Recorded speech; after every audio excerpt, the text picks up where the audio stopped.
সুপ্রিয় ছাত্রছাত্রীবৃন্দ, তোমরা কেমন আছো? আশা করি তোমরা ভালো আছো এবং সুস্থ আছো।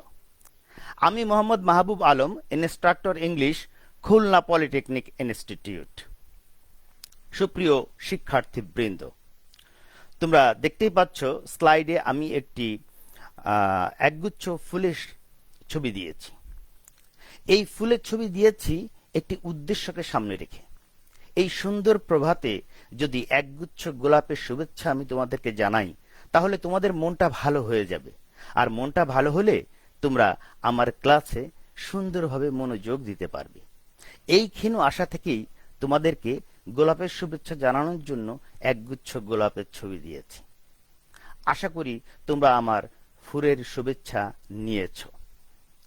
সুপ্রিয় শিক্ষার্থীবৃন্দ, গত ক্লাসে আমি তোমাদেরকে আর্টিকেল করিয়েছিলাম। আজ আমি তোমাদেরকে করাবো টেন্স। কেননা টেন্সকে আমি বলি মাদার অফ ইংলিশ গ্রামার। কারণ তোমাদের এই যে ইংলিশ কোর্সটি, এই কোর্সটি গ্রামারে ঠাসা। তুমি যে গ্রামারই করতে যাও না কেন, তোমার টেন্স লাগবে লাগবে লাগবে, এবং it's very very very very important. তাই আজ আমরা টেন্স করব। তো টেন্স করার পরে তোমরা যে বিষয়গুলো জানতে পারবে সেটা আমি অবজেক্টিভে বলছি। Students can be familiar with tense, অর্থাৎ তোমরা টেন্স সম্পর্কে পরিচিত হতে পারবে। তারপরে trace different kinds of tenses, তোমরা বিভিন্ন সেন্টেন্স থেকে কোনটি কোন টেন্স এটি নির্ণয় করতে পারবে। তারপরে রাইট সেন্টেন্সেস অ্যাপ্রোপ্রিয়েটলি, তোমরা সঠিকভাবে সেন্টেন্স লিখতে পারবে। শুধু লিখতে পারবে না, সঠিকভাবে ইংরেজিতে কথাও বলতে পারবে। এই জন্য টেন্স খুবই গুরুত্বপূর্ণ। সুপ্রিয় শিক্ষার্থীবৃন্দ, আমি আগেই বলেছি টেন্স অত্যন্ত গুরুত্বপূর্ণ। তবে টেন্স শুরু করার আগে দু লাইনের একটি কথা বলিনি। সেটি হচ্ছে এই যে সাফিহার মা সাফিহাকে বলেছে, এই কল থেকে পানি নিয়ে আয়, কলসে পানি নেই। সাফিয়া কলে পানি আনতে গেল। সাফিয়া কল চেপে যাচ্ছে, কিন্তু কলস ভরছে না। তখন সাফিয়ার মা ডাকছে, এই সাফিয়া, পানি নিয়ে আয়, তাড়াতাড়ি পানি নিয়ে আয়। সাফিয়া বলছে, আম্মু কলস তো ভরছে না।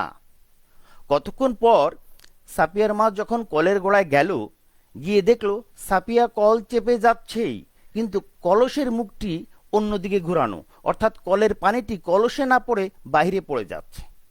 তখন সাফিয়ার মা কলসের মুখটি কলের মুখের দিকে একেবারে সোজাসুজি করে দিল, এবং একটু পরেই কলসটি ভরে গেল।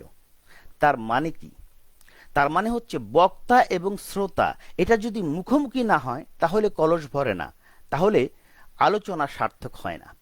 আমি ক্লাস নিচ্ছি, তোমরা যদি 100% মনোযোগ দাও তাহলে আমাদের এই ক্লাসটি সার্থক হবে, কলসটি ভরে যাবে। আমার বিশ্বাস তোমরা আমার ক্লাসে মনোযোগ দিয়েছ। আসো, টেন্স কি? টেন্স এই শব্দটি এসেছে ল্যাটিন শব্দ টেম্পাস থেকে। টেম্পাসের অর্থ হচ্ছে সময়। ল্যাটিনে টেম্পাসকে বলে সময়। আর এটা যখন ইংরেজিতে এসে টেন্স হলো, তখন এর অর্থ হচ্ছে সময় বা কাল, অর্থাৎ অর্থ একই আছে। টেন্স মানে কাল বা সময়। এই টেন্স কাকে বলে? ক্রিয়া সংগঠিত হবার সময়কে টেন্স বলে। কাকে বলে? ক্রিয়া সংগঠিত হবার সময়কে টেন্স বলে। এখন যদি তোমাদেরকে কেউ জিজ্ঞাসা করে, বলো তো টেন্স কাকে বলে, পারবে না? অবশ্যই পারবে। কি বলবে? ক্রিয়া সংগঠিত হবার সময়কে টেন্স বলে। এই টেন্স হচ্ছে তিন প্রকার: present tense, past tense, future tense. আবার প্রতিটি টেন্স চার প্রকার করে। প্রেজেন্ট টেন্স চার প্রকার, পাস্ট টেন্স চার প্রকার, এবং ফিউচার টেন্স চার প্রকার। প্রেজেন্ট টেন্সের মধ্যে রয়েছে present indefinite, present continuous, present perfect, present perfect continuous tense. পাস্টের মধ্যে রয়েছে past indefinite, past continuous, past perfect, past perfect continuous tense. এবং ফিউচারের মধ্যে রয়েছে future indefinite, future continuous, future perfect এবং future perfect continuous tense. Total হচ্ছে 12টি টেন্স। তবে আমি, সুপ্রিয় ছাত্রছাত্রীবৃন্দ, তোমাদের সুবিধার্থে আমি টেন্স কিছু কমিয়ে নিয়ে এসেছি। অর্থাৎ 12টি টেন্স আমরা করব না, আমরা 9টি টেন্স করব। অর্থাৎ প্রেজেন্ট থেকে প্রথম তিনটি, পাস্ট থেকে প্রথম তিনটি এবং ফিউচার থেকে প্রথম তিনটি, টোটাল হলো 9টি। এই 9টি টেন্সের সংজ্ঞা এবং গঠন যদি তোমরা জানো এবং বোঝো, তাহলে যে কোনো গ্রামার তোমরা সঠিকভাবে করতে পারবে। তো চলো আমরা প্রেজেন্ট টেন্স দিয়ে শুরু করি। প্রথমে রয়েছে present indefinite tense. Present indefinite tense কাকে বলে? বর্তমানকালে সাধারণত কোনো কাজ হয় বা চলে যদি এরকম বোঝায়, তাকেই প্রেজেন্ট ইনডেফিনিট টেন্স বলে। যেমন আই ইট রাইস, আমি ভাত খাই। হি গোজ টু স্কুল, সে স্কুলে যায়। এছাড়া হ্যাবিচুয়াল ফ্যাক্ট যদি হয় অথবা ইউনিভার্সাল ট্রুথ যদি হয়, সেটাও present indefinite tense. Present indefinite টেন্সের গঠন হচ্ছে, প্রথমে থাকবে সাবজেক্ট। দেখো আমি একটা স্ট্রাকচার দিয়েছি। প্রথমে থাকবে সাবজেক্ট, তারপরে থাকবে পিএফভি। পিএফভি কি সেটা এই যে আমি ব্যাখ্যা করেছি, প্রেজেন্ট ফর্ম অফ ভার্ব, অর্থাৎ ভার্বের প্রেজেন্ট ফর্ম। তোমরা জানো ভার্বের 3টি রূপ রয়েছে, প্রেজেন্ট, পাস্ট, পাস্ট পার্টিসিপল, 3টি। তাহলে ভার্বের রূপ রয়েছে কটি? 3টি। তাহলে আমরা সাবজেক্টের পরে যদি মূল ভার্বের প্রেজেন্ট ফর্ম হয়, তাহলে সেটা হচ্ছে প্রেজেন্ট ইনডেফিনিট টেন্স। যেমন উদাহরণ দেখো, আই ড্র এ পিকচার, আমি একটি ছবি আঁকি। দেখো প্রথমে রয়েছে আই সাবজেক্ট, তারপর রয়েছে মূল ভার্বের প্রেজেন্ট ফর্ম ড্র, তাহলে এটা present indefinite tense, I draw a picture. এরপরে রয়েছে হি ডাজ দি জব। দেখো এখানে হি হচ্ছে সাবজেক্ট, তারপর ডাজ হচ্ছে মূল ভার্বের প্রেজেন্ট ফর্ম। তাহলে এখানে ডাজ কেন হলো? ডু হচ্ছে মূল ভার্ব, ডাজ কেন হলো? কারণ প্রেজেন্ট ইনডেফিনিট টেন্সে সাবজেক্ট যদি থার্ড পারসন সিঙ্গুলার নাম্বার হয়, তাহলে ভার্বের শেষে এস বা ইএস যুক্ত হয়। তো এই জন্য আমরা ডুকে ডাস করেছি, হি ডাজ দি জব। এরপর রয়েছে ইউ ইনভাইট মি, তারপর রয়েছে দি earth moves round the sun. দেখো the earth third person singular number, এর জন্য মুভের সাথে এস যুক্ত হয়েছে, moves. The earth moves round the sun. এগুলো হচ্ছে সব প্রেজেন্ট ইনডেফিনিট টেন্সের উদাহরণ। আশা করি প্রেজেন্ট ইনডেফিনিট টেন্স তোমরা বুঝতে পেরেছো। এখন যদি কয়েকটি সেন্টেন্স তোমাদেরকে দেওয়া হয়, সেখানে যদি প্রেজেন্ট ইনডেফিনিট টেন্স থাকে, তোমরা খুঁজে বের করতে পারবে না? অবশ্যই পারবে। দেখবে যে কোন সেন্টেন্সে সাবজেক্টের পরে মূল ভার্বের প্রেজেন্ট ফর্ম রয়েছে। সাবজেক্টের পরে মূল ভার্বের প্রেজেন্ট ফর্ম থাকলেই সেটি প্রেজেন্ট ইনডেফিনিট টেন্স। এরপরে আমরা যাব প্রেজেন্ট কন্টিনিউয়াস টেন্সে।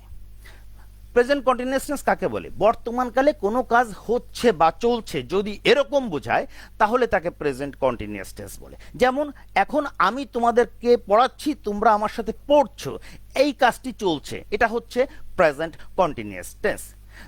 এর গঠন হচ্ছে, প্রথমে থাকবে সাবজেক্ট, তারপরে সাবজেক্ট অনুসারে অ্যাম, ইজ অথবা আর, তারপরে মূল ভার্বের প্রেজেন্ট ফর্ম, তার সাথে আইএনজি যুক্ত হবে, হলেই এটা প্রেজেন্ট কন্টিনিউয়াস টেন্স হয়ে গেল।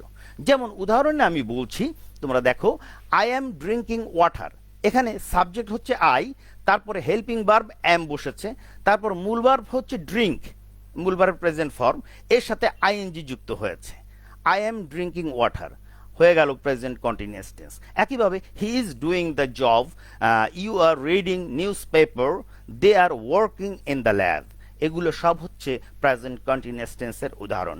দে are working in the lab, তারা ল্যাবে কাজ করছে, তার মানে কাজটি এখন চলছে। আশা করি তোমরা প্রেজেন্ট কন্টিনিউয়াস টেন্সটি বুঝতে পেরেছো। এরপরে রয়েছে present perfect tense. Present perfect tense কাকে বলে? প্রিয় শিক্ষার্থীবৃন্দ, মনে করো কোনো কাজ এইমাত্র শেষ হয়েছে, তার ফল এখনো বর্তমান রয়েছে, যদি এরকম বোঝায়, সেটা হচ্ছে প্রেজেন্ট পারফেক্ট টেন্স। বুঝতে পেরেছ? এইমাত্র কোনো কাজ শেষ হয়েছে, সেটা হচ্ছে প্রেজেন্ট পারফেক্ট টেন্স। এর গঠন হচ্ছে, প্রথমে হবে সাবজেক্ট, তারপরে সাবজেক্ট অনুসারে হ্যাভ অথবা হ্যাজ, তারপরে ভিপিপি। ভিপিপি মানে পাস্ট পার্টিসিপল অফ ভার্ব, অর্থাৎ ভার্বের পাস্ট পার্টিসিপল। তাহলে প্রথমে সাবজেক্ট, তারপর সাবজেক্ট অনুসারে হ্যাভ অথবা হ্যাজ, তারপরে ভার্বের পাস্ট পার্টিসিপল। যদি এই হয়, সেটা হবে প্রেজেন্ট পারফেক্ট টেন্স। আশা করি প্রেজেন্ট পারফেক্ট টেন্সের গঠনটি তোমরা বুঝতে পেরেছো। আসো উদাহরণ দেখি। I have done the job. দেখো আই হচ্ছে সাবজেক্ট, তারপরে হ্যাভ বসেছে, তারপরে ডু এর পাস্ট পার্টিসিপল ডান, ডান বসেছে, তাহলে I have done the job, present perfectness. এরপর একইভাবে হি হ্যাজ বট এ কার, সে একটি গাড়ি কিনেছে। তো উদাহরণে যখন আমরা কিনবো তখন দামি জিনিসই কিনি, গাড়ি কিনতে যাবো কেন, আমরা বলতে পারি he has bought an aeroplane, সে একটি অ্যারোপ্লেন কিনেছে, হয়ে গেল প্রেজেন্ট পারফেক্ট টেন্স। এরপরে you have sold a car, they have played well, এগুলো সব হচ্ছে প্রেজেন্ট পারফেক্ট টেন্স। অবশ্যই এখন তোমরা পারবে, অর্থাৎ যখনই দেখবে কোনো সেন্টেন্সে সাবজেক্টের পরে হ্যাভ অথবা হ্যাজ আছে এবং মূল ভার্বের পাস্ট পার্টিসিপল আছে, সেটা হচ্ছে প্রেজেন্ট পারফেক্ট টেন্স। সুপ্রিয় শিক্ষার্থীবৃন্দ, সময় গেলে সাধন হবে না, দিনের সাধন দিনে তুমি কেন জানলে না, সময় গেলে সাধন হবে না। এই যে লালনের একটা বিখ্যাত গান আছে না, যে সময় গেলে আর সাধন হবে না, অর্থাৎ সময়ের সদ্য ব্যবহার করতে হবে, সময়ের সঠিক ব্যবহার করতে হবে। তোমরা হচ্ছে এখন ছাত্র, তোমরা যদি এখন সময়কে সঠিকভাবে ব্যবহার করো, অর্থাৎ সময় মতো মনোযোগ দিয়ে ক্লাস করো, মনোযোগ দিয়ে পড়াশোনা করো, তাহলে সময়ের সদ্য ব্যবহার হবে, এবং এটা যদি হয় তাহলে তোমাদের জীবনটা সুন্দর হবে, সার্থক হবে। চলো পরবর্তী টেন্সে যাই, past indefinite tense. Past indefinite tense কাকে বলে? অতীতকালে কোনো কাজ হয়েছিল বা ঘটেছিল, যদি এরকম বোঝায় সেটা হচ্ছে পাস্ট ইনডিফিনিট টেন্স। অর্থাৎ অতীতকাল বলতে গতকাল হতে পারে, গত সপ্তাহ হতে পারে, 10 বছর আগে হতে পারে, অর্থাৎ যা অতীতে হয়ে গিয়েছিল, যদি এরকম বোঝায় সেটা পাস্ট ইনডিফিনিট টেন্স। এর গঠন হবে সাবজেক্ট তারপরে পিএফবি। পিএফবি মানে এখানে আমি বলছি পাস্ট ফর্ম অফ ভার্ব, অর্থাৎ সাবজেক্টের পরে যদি ভার্বের পাস্ট ফর্ম থাকে তাহলে সেটা হচ্ছে পাস্ট ইনডিফিনিট টেন্স। যেমন উদাহরণে আমরা বলছি আই ড্রিউ এ পিকচার, আমি একটি ছবি এঁকেছিলাম। দেখো এখানে আই হচ্ছে সাবজেক্ট, তারপরে হচ্ছে ড্রিউ ভার্বের পাস্ট ফর্ম, তাহলে এটা হচ্ছে পাস্ট ইনডিফিনিট টেন্স। একইভাবে he gave me a book, you bought a mobile phone, they made me captain, তাহলে কি সাবজেক্টের পরে যদি মূল ভার্বের পাস্ট ফর্ম থাকে সেটা পাস্ট ইনডিফিনিট টেন্স। কি বুঝেছো তো? আমার মনে হয় তোমরা বুঝেছো। এরপরে আমরা যাব পাস্ট কন্টিনিউয়াস টেন্সে। পাস্ট কন্টিনিউয়াস টেন্স কাকে বলে? অতীতকালে কোনো কাজ হচ্ছিল বা চলছিল যদি এরকম বোঝায় তাহলে তাকে পাস্ট কন্টিনিউয়াস টেন্স বলে। অর্থাৎ অতীতকালে কোনো কাজ হচ্ছিল বা চলছিল যদি এরকম বোঝায় সেটা হচ্ছে পাস্ট কন্টিনিউয়াস টেন্স। এর গঠন হচ্ছে প্রথমে থাকবে সাবজেক্ট, তারপরে ওয়াজ অথবা ওয়ার, তারপরে ভার্বের প্রেজেন্ট ফর্মের সাথে আইএনজি যুক্ত হবে, অর্থাৎ মূল ভার্বের সাথে আইএনজি যুক্ত হবে। অর্থাৎ সাবজেক্ট, তারপর ওয়াজ অথবা ওয়ার, তারপর মূল ভার্বের সাথে আইএনজি যুক্ত হলেই সেটা পাস্ট কন্টিনিউয়াস টেন্স হয়ে যাবে। যেমন উদাহরণে আমি বলছি আই ওয়াজ ক্যাচিং ফিশ, দেখো এখানে সাবজেক্ট হচ্ছে আই, তারপরে বসেছে ওয়াজ, এরপর ক্যাচ হচ্ছে মূল ভার্ব, এর সাথে আইএনজি যুক্ত হয়েছে, তাহলে আই ওয়াজ ক্যাচিং ফিশ, আমি মাছ ধরছিলাম, তার মানে কি অতীতকালে কাজটি চলছিল। একইভাবে দেখো you were working in the lab, তারপর রয়েছে হি ওয়াজ রাইটিং এ লেটার, এরপর রয়েছে দে ওয়ার ওয়াচিং টিভি, মানে তারা টিভি দেখছিল, মানে অতীতকালে কাজটি হচ্ছিল বা চলছিল এরকম বোঝাচ্ছে, এর জন্য এটা পাস্ট কন্টিনিউয়াস টেন্স। আশা করি তোমরা পাস্ট কন্টিনিউয়াস টেন্সটি বুঝেছো। আসলে এগুলো তোমরা পারো, সবই জানো, ক্লাস 5-6 থেকে এসএসসি পর্যন্ত এগুলো তোমরা পড়ে এসেছো, কিন্তু আমি কেন আলোচনা করছি তোমাদেরকে একটু মনে করিয়ে দেবার জন্য, কারণ এরপরে যে গ্রামারগুলো আমরা করব প্রতিটি গ্রামারে বিশ্বাস করো এই টেন্স লাগবে, টেন্স ছাড়া তুমি কোনো গ্রামার সঠিকভাবে করতে পারবে না। এই জন্য এই যে টেন্সের গঠন দিচ্ছি, আলোচনা করছি, এগুলো বারবার দেখবে, খাতায় লিখে রাখবে, তাহলে তোমাদের মনে থাকবে এবং তোমরা সঠিকভাবে গ্রামার করতে পারবে। আর এটা বারবার দেখবার জন্য তোমরা কি করবে? skills.gov.bd তে ভিজিট করে বারবার ভিডিওটি দেখবে। এরপর past perfect tense. Past perfect tense কাকে বলে? অতীতকালে দুটি কাজ হয়েছিল, একটি আগে হয়েছিল আর একটি পরে হয়েছিল, যদি এরকম বোঝায় তাহলে তাকে পাস্ট পারফেক্ট টেন্স বলে। অর্থাৎ আরেকটু সহজ করে বলি, অতীতকালে দুটি কাজ হয়েছিল, একটি আগে হয়েছিল আর একটি পরে হয়েছিল, যদি এরকম বোঝায় তাহলে তাকে পাস্ট পারফেক্ট টেন্স বলে। এর গঠন হচ্ছে প্রথমে থাকবে সাবজেক্ট, দেখো সাবজেক্ট, তারপরে সাবজেক্ট যাই থাক না কেন হ্যাড বসবে, হেল্পিং ভার্ব হবে হ্যাড, তারপরে পিপিপি অর্থাৎ পাস্ট পার্টিসিপল, ভার্বের পাস্ট পার্টিসিপল, অর্থাৎ সাবজেক্ট তারপর হ্যাড তারপর মূল ভার্বের পাস্ট পার্টিসিপল যদি থাকে সেটা হচ্ছে পাস্ট পারফেক্ট টেন্স। যেমন উদাহরণে আমি বলছি দ্য পেশেন্ট হ্যাড ডায়ার্ড বিফোর দ্য ডক্টর কেম, ডাক্তার আসার আগে রোগীটি মারা গেল। দেখো অতীতকালে দুটি কাজ হলো, রোগী মারা গেল আর ডাক্তার এলেন, দুটি কাজ হলো না? একটি আগে হলো আর একটি পরে হলো। আগে কোনটি হলো? ওই রোগী মারা গেল আগে, তারপর ডাক্তার এলো। তাহলে অতীতকালে দুটি কাজ হলো, একটি আগে হলো আর একটি পরে হলো, এটা হচ্ছে পাস্ট পারফেক্টনেস। এই যে দ্য পেশেন্ট হ্যাড ডায়ার্ড বিফোর দ্য ডক্টর কেম, এই উদাহরণটি হচ্ছে একটি ট্র্যাডিশনাল উদাহরণ, বিখ্যাত উদাহরণ, অ্যানশিয়েন্ট উদাহরণ। কারণ আমি যখন ছাত্র ছিলাম তখন আমি আমার স্যারের কাছে পাস্ট পারফেক্টনেস শিখেছিলাম এই উদাহরণ দিয়েই। আর আমার বাবা যখন শিখেছিল আমার বাবাও মনে হয় এই উদাহরণ দিয়েই শিখেছিল। এবং আমার মনে হয় তোমরা যখন তোমাদের ছেলে মেয়েদেরকে পাস্ট পারফেক্টনেস শেখাবে তখন এই উদাহরণ দিয়েই শেখাবে। এই জন্য বলছিলাম এটা একটা ট্র্যাডিশনাল উদাহরণ। এছাড়া এরপরে উদাহরণ রয়েছে he had done the work successfully, এটাও পাস্ট পারফেক্ট টেন্স। এরপর you had finished the job. এরপরে ডি নাম্বারে রয়েছে the train had left before we reached the station. একই দেখো যে এই ট্রেন হচ্ছে সাবজেক্ট, তারপর হেড বসেছে, আর লিভের পাস্ট পার্টিসিপল হচ্ছে লেফট, তাহলে এটা পাস্ট পারফেক্ট টেন্স। এই যে দুটো কাজ হয়েছে, একটি আগে একটি পরে দেওয়াই আছে। আশা করি পাস্ট পারফেক্ট টেন্স তোমরা বুঝতে পেরেছো। এখন তোমাদেরকে কেউ যদি জিজ্ঞাসা করে পাস্ট পারফেক্ট টেন্স কাকে বলে, অবশ্যই তোমরা বলতে পারবে অতীতকালে দুটি কাজ হয়েছিল, একটি আগে আর একটি পরে, সেটাই হচ্ছে পাস্ট পারফেক্ট টেন্স। এছাড়া যদি গঠন জিজ্ঞাসা করে তোমরা বলতে পারবে সাবজেক্ট, সাবজেক্টের পরে হ্যাড, হ্যাডের পরে মূল ভার্বের পাস্ট পার্টিসিপল থাকলেই সেটা পাস্ট পারফেক্ট টেন্স। আশা করি বুঝতে পেরেছো। এবার আমরা যাব ফিউচার ইনডিফিনিট টেন্সে। ফিউচার ইনডিফিনিট টেন্স কাকে বলে? প্রিয় শিক্ষার্থীবৃন্দ, ভবিষ্যতে কোনো কাজ হবে যদি এরকম বোঝায়, বা আগামীতে কোনো কাজ হবে যদি এরকম বোঝায়, সেটা হচ্ছে ফিউচার ইনডিফিনিট টেন্স। এর গঠন হচ্ছে প্রথমে থাকবে সাবজেক্ট, তারপরে সাবজেক্ট অনুসারে শ্যাল অথবা উইল, তারপরে মূল ভার্বের প্রেজেন্ট ফর্ম পিএফভি। পিএফভি মানে হচ্ছে প্রেজেন্ট ফর্ম অফ ভার্ব, এটা আমি ব্যাখ্যা করেছি, এখানে তোমরা দেখতেই পাচ্ছ। তা সুতরাং সাবজেক্ট, সাবজেক্টের পরে যদি মূল ভার্বের প্রেজেন্ট ফর্ম থাকে, সাবজেক্টের পরে যদি শ্যাল অথবা উইল থাকে এবং তারপরে মূল ভার্বের প্রেজেন্ট ফর্ম থাকে, সেটা হচ্ছে ফিউচার ইনডিফিনিট টেন্স। তাহলে ফিউচার ইনডিফিনিট টেন্সের উদাহরণে আসি আমরা। I shall buy a laptop. দেখো প্রথমে আছে আই সাবজেক্ট, তারপরে আছে শ্যাল, তারপরে আছে মূল ভার্বের প্রেজেন্ট ফর্ম, তাহলে I shall buy a laptop, এটা হচ্ছে ফিউচার ইনডিফিনিট টেন্স। এরপর হি উইল গো টু ঢাকা, তুমি বলতে পারো he will go to London, he will go to New York.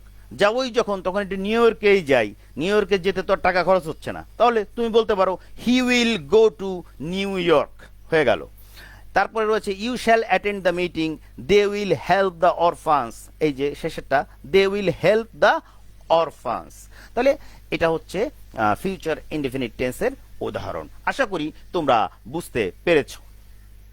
এবার হচ্ছে future continuous tense. Future continuous tense হচ্ছে আগামীতে অথবা ভবিষ্যৎকালে কোনো কাজ চলতে থাকবে যদি এরকম বোঝায়, সেটা হচ্ছে ফিউচার কন্টিনিউয়াস টেন্স। অর্থাৎ ভবিষ্যতে কোনো কাজ চলতে থাকবে শুরু হয়ে, সেটা হচ্ছে ফিউচার কন্টিনিউয়াস টেন্স।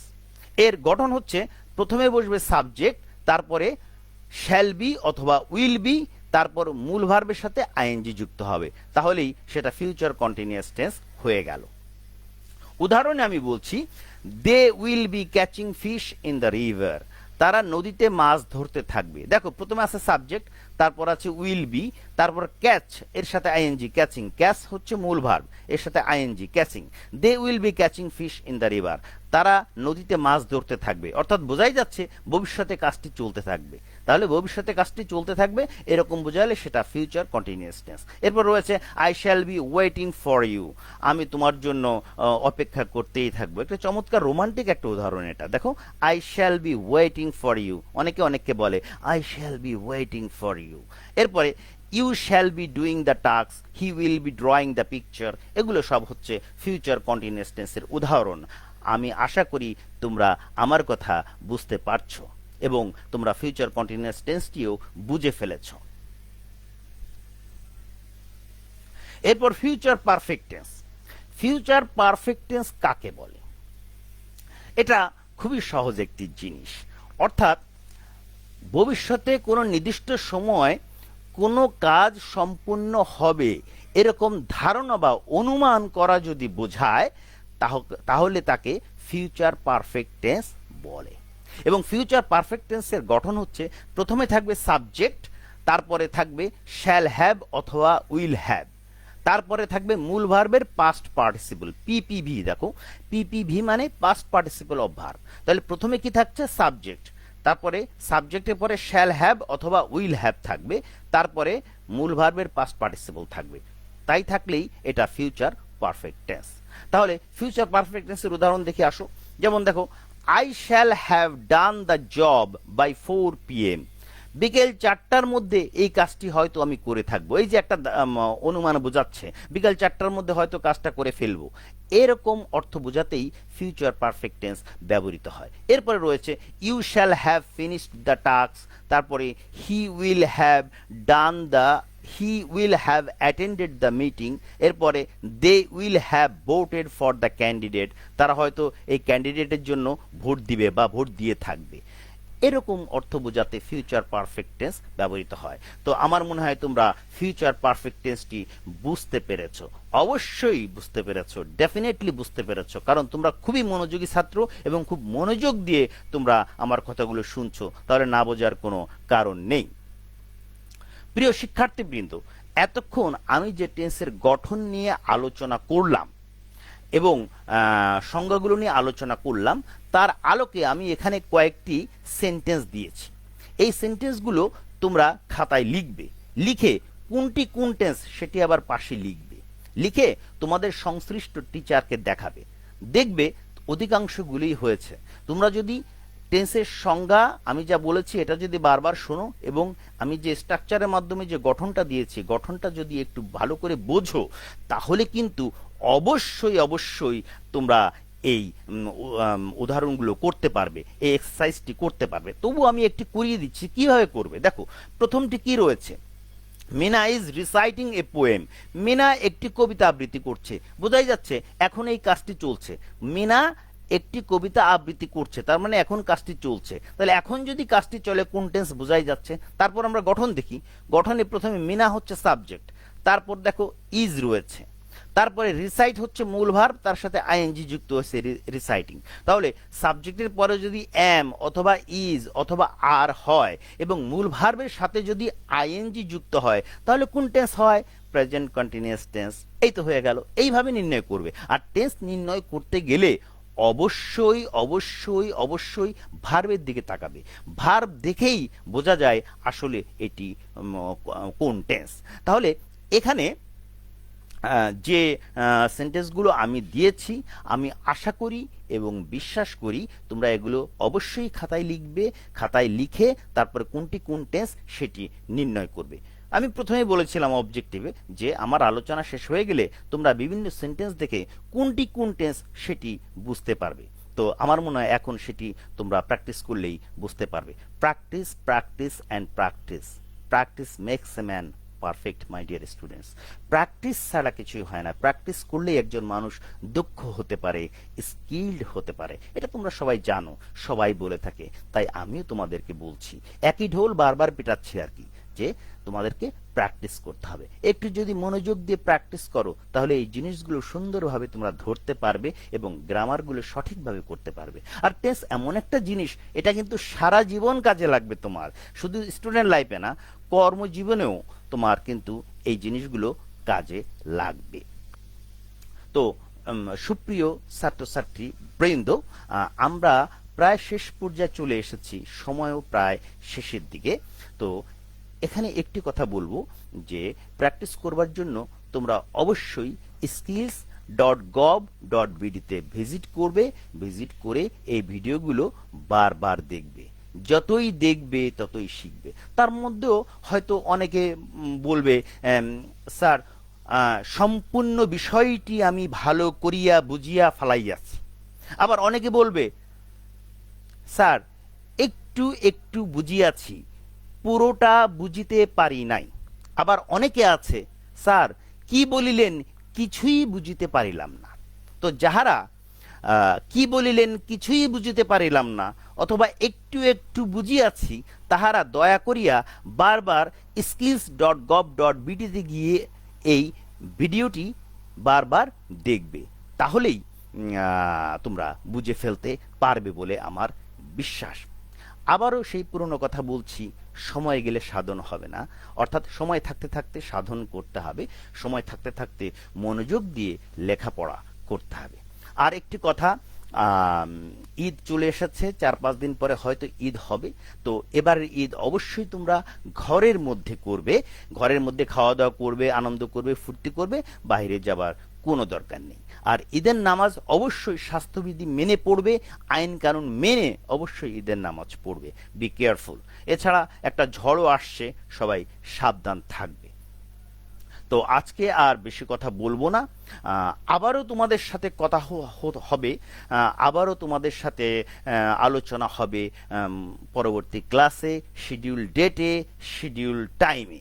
সে পর্যন্ত তোমরা সবাই ভালো থাকো, সুস্থ থাকো এবং নিরাপদে থাকো, এই প্রত্যাশা রেখে আজকের মতো এখানেই শেষ করছি। Good bye.